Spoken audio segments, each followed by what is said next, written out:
First January বছরের প্রথম দিনটা কিভাবে সকাল থেকে সন্ধ্যে অবধি কাটালাম সেটাই রয়েছে আজকের এই ব্লগে। তো চলো ব্লগটা একদম প্রথম থেকে শুরু করি। গুড মর্নিং সকলকে। 2026-এ এটা আমাদের প্রথম মিনি ব্লগ। প্রথমেই সকলকে জানাই নতুন বছরের অনেক অনেক ভালোবাসা। বছরের প্রথম দিন ইচ্ছে ছিল সব ভালো ভালো কাজগুলো দিয়েই দিনটা শুরু করার, তাই জন্য সকাল সকাল সেদিনকার উঠেছিলাম। উঠে ছাদে গিয়ে দেখি সমস্ত গাছগুলোর পাতা একেবারে ঝরে গেছে ঠান্ডায়। সত্যি গাছগুলোকে এরকম অবস্থায় দেখতে একেবারেই ভালো লাগছিল না, তাই জন্য কিছুক্ষণ হাঁটাহাঁটি করে নিচে নেমে এসেছিলাম। আচ্ছা তোমরা বলো তো, তোমরা 1 জানুয়ারি 31 ডিসেম্বরে কিভাবে কাটালে, কটা পিকনিক করলে, আমাকে কিন্তু অবশ্যই কমেন্ট করে জানিও। তোমরা অনেকেই আছো কমেন্ট করো, কিন্তু আমাদের আর রিপ্লাই করা হয় না। তাই বলে যে কমেন্ট দেখি না এমন কিন্তু নয়, প্রত্যেকটা কমেন্ট আমি নিয়মিত চেক করি। যাই হোক, এইভাবেই আমি সকালটা কাটিয়ে নিজের একটু স্কিন কেয়ারও করে নিলাম। বছরের প্রথম দিন সব ভালো ভালো কাজ করতে হবে। তারপর 1 কাপ কফি করে নিয়েছিলাম নিজের জন্য। কফি খেয়ে স্নান টান করে তাড়াতাড়ি করে লাঞ্চ সেরে নিয়েছিলাম। বিকেল 4টের দিকে এখন আমি রেডি হয়ে গেছি। এখন আমি বেরোবো একটু ঘুরতে। আসলে ও আমাকে কল করে বললো যে ও দেখা করতে আসবে, তাই জন্যই আমি আগে আগে একটু রেডি হয়ে বেরিয়ে পড়েছিলাম। ভেবেছিলাম বছরের প্রথম দিন ওকে একটা গোলাপ দেবো, তাই জন্য আমাদের বাজারে চলে যাচ্ছিলাম একটা গোলাপের দোকানে। আর ফুলের দোকানে গিয়ে আমার তো চোখ পুরো ধাঁধিয়ে যাচ্ছিল যে কোনটা ছেড়ে কোনটা নেবো। ইচ্ছে করছিল সব ফুল তুলে নিই। যাই হোক, তারপর ভাবলাম যে না, একটা সিম্পল রেড রোজই দেওয়া যাক, তাই আমি একটা কিনে নিলাম। কিনে নিয়ে তারপর হাঁটতে হাঁটতে চলে যাচ্ছিলাম ওর সাথে দেখা করতে। ও কিন্তু অনেকক্ষণ আমার জন্য ওয়েট করছিল।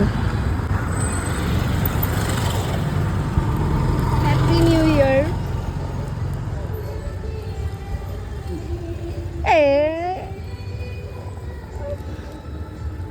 কাটা আছে নিচে। কেমন লাগছে? সবাইকে হ্যাপি নিউ ইয়ার। আমি তো এক্সপেক্টই করিনি যে ও আমার জন্য কিছু নিয়ে আসবে। যাই হোক, চকলেটটা দেখে আমি তো ভীষণ খুশি হয়ে গেছি। এখন আমরা দুজনে ঠিক করলাম যে যাবো দুজনে মিলে একটু চা খেতে, তাই জন্য চলে যাচ্ছিলাম আমরা সেন্ট্রালে চা খেতে।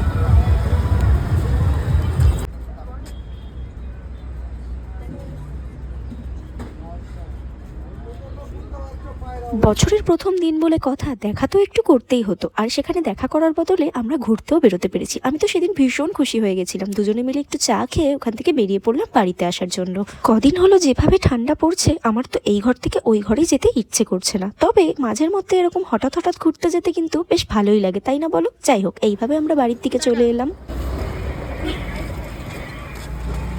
ওকে টাটা দিয়ে আমি তো বাড়িতে চলে এলাম। আর বাড়িতে আসার পর সন্ধেবেলায় আমি একটু পড়াশোনা করতেও বসেছিলাম, কারণ সামনে আমাদের পরীক্ষা। আমাদের অ্যাডমিট কার্ডও দিয়ে দিয়েছে। পড়াশোনা করতে করতে আমি এখানে খাচ্ছিলাম একটা সিঙ্গারা। তারপর একটু ডায়েরি লিখবো না, সেটা তো হতেই পারে না। প্রথম দিন কেমন কাটলো সেটা তো ডায়েরিতে লিখতে হবে, তাই জন্য আমি একটু ডায়েরিও লিখে নিয়েছিলাম। আর রাতে ডিনারে ছিল কড়াইশুটির কচুরি আর চিকেনটা আমি বানিয়েছিলাম। যাই হোক, এইভাবেই আমার সারাটা দিন গেল। তোমরা কেমন কাটালে আমাকে অবশ্যই জানিও। সকলকে আরও একবার হ্যাপি নিউ ইয়ার।